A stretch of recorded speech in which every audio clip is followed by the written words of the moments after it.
La següent pregunta és sobre la situació política i la formula en nom del grup parlamentari mixt la diputada senyora Sílvia Oriol Serra.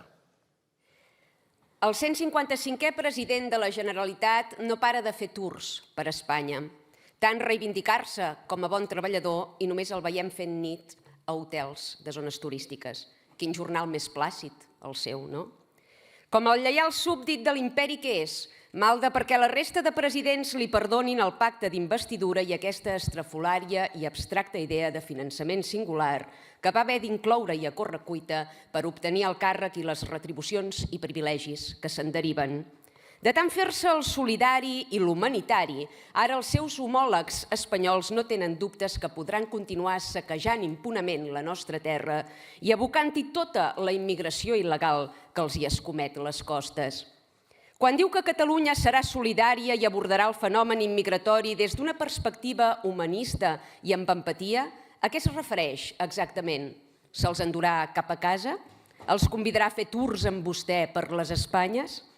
O el que certifica és que haurem de continuar pagant de la nostra butxaca els rampells proimmigracionistes d'aquest govern, que haurem de continuar renunciant a uns bons serveis perquè 4 dèspotes il·lustrats puguin fer d'ONG pública.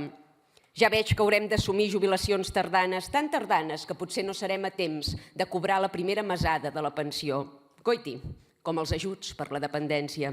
Si ens morim abans de jubilar-nos, tindran més recursos per dedicar-se a finançar el terrorisme de Hamas o la tercermundització de Catalunya i d'Europa sencera.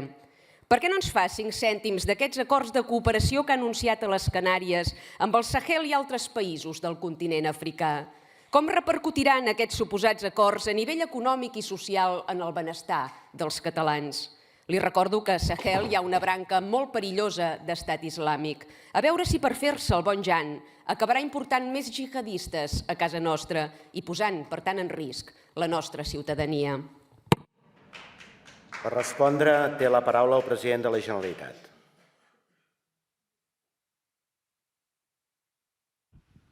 No sé si hi ha masses coses a respondre, més enllà de constatar que estem a les antípodes. Miri, senyora Oriols, a Catalunya la llei es compaveix. Tothom la compaveix i tothom l'ha de compadir. I per tant, si hi ha persones, siguin o no siguin nascudes aquí, vinguin d'on vinguin, compliran la llei a Catalunya i l'estem compavint.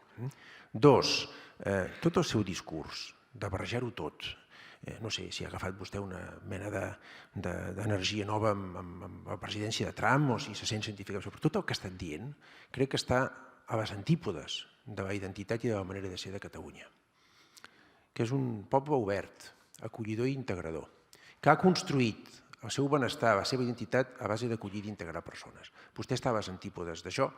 En fi, jo ho he de lamentar, però no sé per on agafar el seu plantejament, que crec que té molt poc d'humanista, que té molt poc de català, que té molt poc d'europeu.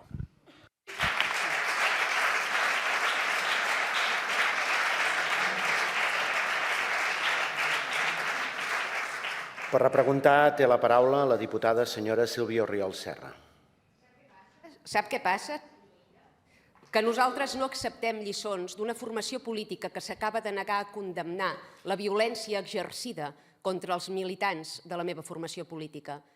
No acceptem lliçons dels totalitaris que no accepten la diversitat ideològica d'aquest país i que són incapaços de garantir el dret de representació política dels seus opositors.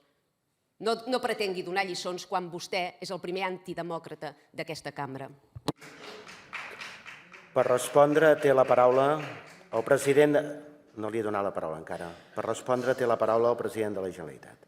Gràcies, senyor president. Havia de donar algunes informacions que per vostè són rellevants. Aquest senyor d'aquí es diu Ferran Pedret. És el president del grup parlamentari Socialistes Units per Avançar. És membre de l'executiva del PSC. Va fer un tuit condemnant la violència que va patir vostè. Per vostè és una informació nova. Ara, resulta bastant contradictori que vostè, després de fer un discurs violent, amb un llenguatge violent i excloent, reclami que condemnem la violència. Aquesta és la gran diferència entre vostè, no entre vostè i jo, entre vostè i tota aquesta cambra, que tots condemnem tota violència, i vostè no.